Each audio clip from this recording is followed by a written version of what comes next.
নমস্কার বন্ধুরা, পুটুস কিচেনে সবাইকে স্বাগত জানাচ্ছি। মোমো সিরিজের দ্বিতীয় পর্ব নিয়ে আজকের হাজির হয়ে গেছি। আজকের করে দেখাবো খুব সহজেই ঘরোয়া কিছু উপকরণ দিয়ে প্যান ফ্রাইড মোমো খুব সহজেই আপনারাও বানিয়ে ফেলতে পারবেন আমার এই রেসিপি ফলো করে। তাহলে চলুন আর কথা না বাড়িয়ে মোমোর পুরটা তৈরি করে নেওয়া যাক। প্রথমেই একটা পাত্র নিয়েছি, তার মধ্যে নিয়েছি 250 গ্রাম সলিড মাংস মুরগির, সেটিকে ভালো মতন কিমা করে। তারপরে নিয়েছি হাফ মতন বাঁধাকপি, বেশ সুন্দর করে কুচি কুচি করে নিয়েছি 1 কাপ মতন পেঁয়াজ কুচি একদম মিহি করে কাটা, 1 মুঠ মতন নিয়েছি পেঁয়াজ পাতা, আর নিয়েছি 4 টেবিল চামচ রসুন কুচি আর 2 টেবিল চামচ আদা কুচি। নিয়ে তাকে খুব সুন্দর করে আমরা লবণ, গোলমরিচ, ভিনিগার আর সয়া সস দিয়ে, আর সাথে দেবো সামান্য পরিমাণে একটু চিনি দিয়ে খুব সুন্দর করে আমাদেরকে এটা মাখিয়ে নিতে হবে যতক্ষণ না পর্যন্ত সবজি মাংস সব একসাথে মিশে যাচ্ছে আর সবজির পরিমাণটা অনেকটা কমে আসছে।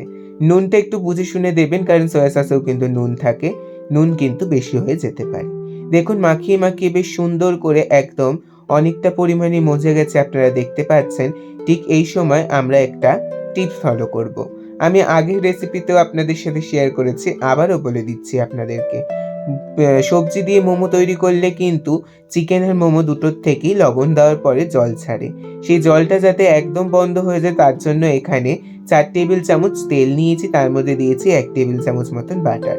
তেলটা আমরা অবশ্য করেই মোমোতে ব্যবহার করব যাতে জুসি আর সফট হয়, কিন্তু এইভাবে ব্যবহার করলে মোমো থেকে আর মোমোর পুর থেকে আর জল কাটার সম্ভাবনা থাকবে না। আর মোমোর থেকে যারা কাঁচা গন্ধ পান কাঁচা পুরের জন্য, তারা এই টিপসটা কিন্তু অবশ্য করেই ফলো করবেন। তারপরে তেল গরম হয়ে আসলে দিয়ে দিলাম 1 টেবিল চামচ রসুন কুচি, সেটিকে একদম লাল লাল করে ভাজা করে নিয়েছি যাতে রসুনের সমস্ত ফ্লেভারটা তেলের মধ্যে চলে আসে। তার মধ্যে দিলাম 2 টেবিল চামচ ময়দা।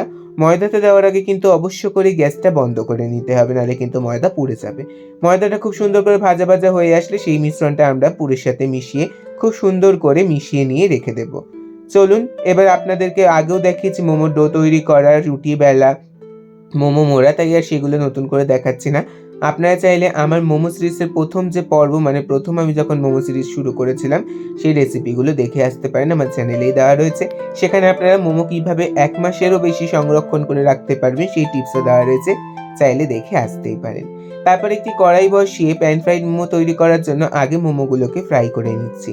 আমি কিন্তু কখনোই মোমোকে স্টিম করার পরে তারপরে কিন্তু ফ্রাই করি না, এতে কিন্তু পুরটা ভেতরে শক্ত হয়ে যাওয়ার সম্ভাবনা থাকে।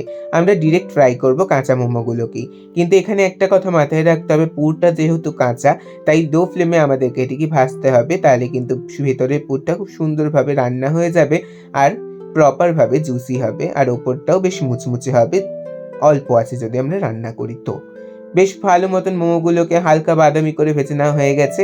এবার চলুন প্যান ফ্রাই করার জন্য যে আমরা মশলাটা তৈরি করি, অর্থাৎ যে গ্রেভি টাইপের জিনিসটা তৈরি করি সেটা তৈরি করে নিই।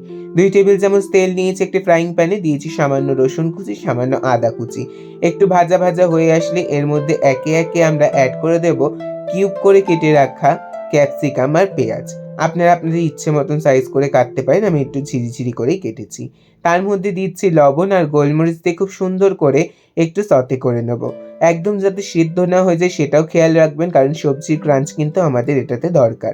তার জন্য প্রথমে আমি একটু সতে করে নেওয়ার পরে গোলমরিচ দিয়ে দিলাম, দিয়ে আরেকটু সময় ধরে একটু সতে করব যাতে পেঁয়াজের জলটা একেবারেই মরে যায়। তারপরে এর মধ্যে মোমোর যে চাটনি আমরা বানিয়েছিলাম সেই রেসিপিও কিন্তু আপনারা আমার চ্যানেলে পেয়ে যাবেন। সেই রেসিপি ফলো করে আপনারা এই চাটনি বানিয়ে নিলে আপনাদের কোনো অসুবিধাই হবে না। আর চাটনি বানানোর সময় আমি বলেছিলাম যে একই চাটনি দিয়ে অনেকগুলো রেসিপি করে দেখাবো, তাই অবশ্য করে সেই ভিডিওটি ভিজিট করতে ভুলবেন না। সেই চাটনিটা আমি 2 থেকে 3 টেবিল চামচ দিয়ে দিলাম, দিয়ে খুব সুন্দর করে মিশিয়ে নিয়ে দিয়ে দিচ্ছি 2 থেকে 3 টেবিল চামচ মতন tomato sauce. Normal tomato sauce দিয়েছি, তার সাথে দিলাম সামান্য একটু চিনি যাতে টক মিষ্টি আর ঝালের ব্যালেন্সটা হয়ে যায়। আর দিয়ে দেবো সামান্য একটু জল যাতে সসের যে গ্রেভিটা হচ্ছে সেটা একটু গ্রেভি গ্রেভি হয়, কারণটা আমি পরে বলছি।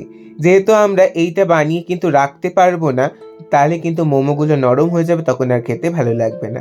তাই এই গ্রেভিটা একবার বানিয়ে রেখে দেবেন, আর মোমো সঙ্গে সঙ্গে ভেজে তারপর একটা প্যানের মধ্যে আমি যেরকম ফার্স্টে এই গ্রেভিটা নিয়েছি, একটু গরম হতে ওপর থেকে কর্নফ্লাওয়ার গোলা জল দিয়েছি, দিয়ে মোমোগুলিকে দিয়ে খুব সুন্দর করে এপিট ওপিট করে মোমোগুলোর ওপরে সসের কোটিংটা করে নিতে হবে। এটা যদি আপনারা একটু জল না ব্যবহার করেন তাহলে তাহলে কিন্তু এইভাবে কোটিং হবে না। এতে কি হবে, মোমোটা থাকবে ওপর থেকে মুচমুচে, তার সাথে থাকবে একটা সসের লেয়ার আর ভেতরে থাকবে জুসি ফিলিং।